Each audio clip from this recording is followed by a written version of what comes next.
माईंच्या अश्रू डोळ्यामध्ये आले. आमच्या समोर आमच्या गरुडताई आहेत ना, महाराज आहेत, निश्चित त्यांचे डोळे पाणवले. त्यांची कन्या असेल तिचे डोळे पाणवले. अनेक महिला भगिनींच्या डोळ्यात अश्रू होते, पुरुषांचे अश्रू होते. त्याचं कारण असं की हा प्रसंगच अतिशय हृदय स्पर्शी होता.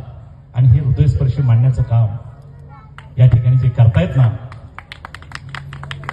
त्या म्हणजे आमच्या सर्वांच्या, मी तर म्हणेन महाराष्ट्राच्या लाडक्या वैष्णवी दिदी यांच्यासाठी एकदा जोरदार टाळ्या. दिदी, आम्ही माईकवर नेहमी बोलतो, परंतु हा अभ्यास, हा ही रियाज आणि ही तपश्चर्या, ही साधना या ठिकाणी एवढं सोपं नाही. मी महाराज मंडळीला धन्यवाद देईन, विशेष करून आमच्या दिदींना.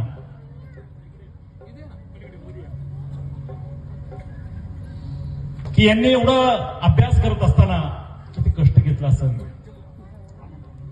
वाचन करणं सोपं नसतं, मनन करणं सोपं नसतं, त्याहून जास्त अवघड असतं ना ते मांडणं. प्रत्येकाच्या हृदयापर्यंत पोहोचण्याचं काम गेले 5 दिवस, आजचा 6वा दिवस दिदींनी केला. निश्चित उद्याची सांगता, अर्थात परवा जरी सांगता असेल तर कथेची सांगता उद्या होणार आहे. उद्याचा काही गोष्टी या ठिकाणी निवेदन मी करणार आहे. उद्या कथेची सांगता झाल्यानंतर, या ठिकाणी दिदींचं दर्शनासाठी आपल्याला संधी मिळणार आहे. परंतु मी सर्वांना भक्तांना सांगेल, दर्शन घेत असताना ज्या दिदींनी गेले 7 दिवस आपल्याला ही जी सेवा दिली, मी तर म्हणे ज्ञानमंत्र दिला, हा ज्ञानमंत्र आपल्या घरात आपल्याला बघायला मिळणार आहे. तो कसा?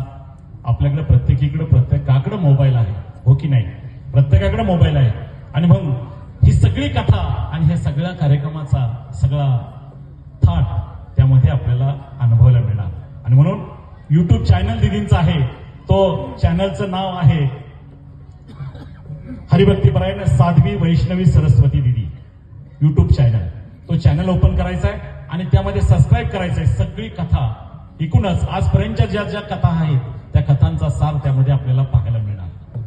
त्याचबरोबर उद्या दर्शन ज्यावेळेस करायला येणार ना, त्यावेळेस प्रत्येकानं शिस्तीमध्ये दर्शन घ्यायचंय. आल्यानंतर या ग्रंथावर आणि या कथेसाठी आपल्या आयुष्यातली 1 रुपयापासून 1000 रुपये जी शक्य असेल ती देणगी किंवा जे शक्य असेल ते दान या ठिकाणी टाकावं. याचं कारण असं, आपलं दान हे पवित्र दान आपल्या आयुष्याला उद्याचा आशीर्वाद परमेश्वराचा ठरणार आहे. असो, या ठिकाणी हे सगळं चालत असताना ज्यांचं कौतुक करावं तेवढं थोडं आहे, ते म्हणजे आयोजक, नियोजक आणि आजचे यजमान माननीय कृषी उत्पन्न बाजार समितीचे सन्माननीय संचालक, या नगरीचे आदर्श सरपंच सन्माननीय जयसिंग शेठ भोगाडे यांचा खरं तर या ग्रामस्थांच्या वतीनं आणि तुम्हाला सर्वांच्या वतीनं यथोचितरित्या प्रथमतः सन्मान केला जाणार आहे. याचं कारण असं